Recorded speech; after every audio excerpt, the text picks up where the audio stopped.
National stock exchange पूरा का पूरा रेड हुआ पड़ा है। एक भी सेक्टर ऐसा नहीं है जो आपको कोई भी अच्छी खबर दे रहा हो। हाँ, पिछले साल इसी जैसे टाइम में एक से एक हाईज लग रहे थे और पिछले साल बड़ा एक्साइटमेंट था कि भैया अब तो स्टॉक मार्केट ये कर देगा वो कर देगा, लेकिन अब आज की रियलिटी ये है कि लेवल्स अपने 2024 जून के जो लेवल्स थे उससे सिर्फ 600-700 पॉइंट्स दूर रह गए हैं। मतलब अगर थोड़ी भी और गिरावट आती है तो जितना पैसा कमाया था सब साफ हो जाएगा। ट्रंप अमेरिका का राष्ट्रपति बन गया है, अब तो भैया पैसा ही पैसा होगा। एनएससी का सेंसेक्स जो है ना वो सारा का सारा 28,000 पॉइंट से ऊपर चला जाएगा। ये एक से एक बातें हो रही थी और आज सारे चुप हैं कि भैया ये क्या हो गया। ये तो इंडिया का बेस्ट फ्रेंड था। ट्रंप ने मीडिया में खड़े होकर के ये कह दिया कि भारत पर भी किसी प्रकार की कोई रियायतें नहीं दी जाएंगी, 10 से 20% का टैरिफ लगेगा ही लगेगा।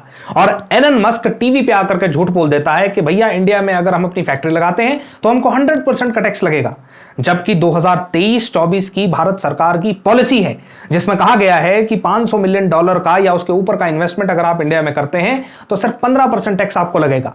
भाई देखिए, पैसा आप ढंग का इंडिया में लगाना नहीं चाहते हैं।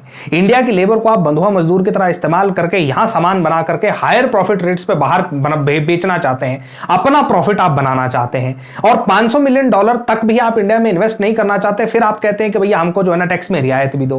बहरहाल ये जो आपका बेस्ट फ्रेंड है इसने इंडिया पे जो टैरिफ का रोना रोया उससे यहां का जितना फॉरेन इन्वेस्टर था सब चला गया। अच्छा, लोकल इन्वेस्टर जो इंडिया का है उसको केटर करने के लिए आपके पास कोई पॉलिसीज है नहीं। और इंडिया के लोकल इन्वेस्टर्स के साथ एक बहुत बड़ी प्रॉब्लम है, वो है फाइनेंशियल लिटरेसी।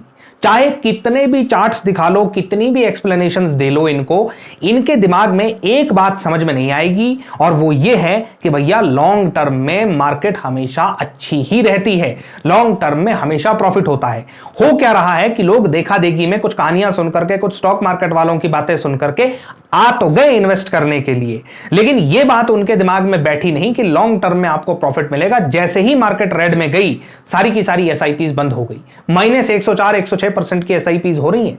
मतलब जो लोग थे वो सब के सब जा चुके हैं। अब ऐसी सिचुएशन में आप इस देश की मार्केट को कैसे सपोर्ट करेंगे?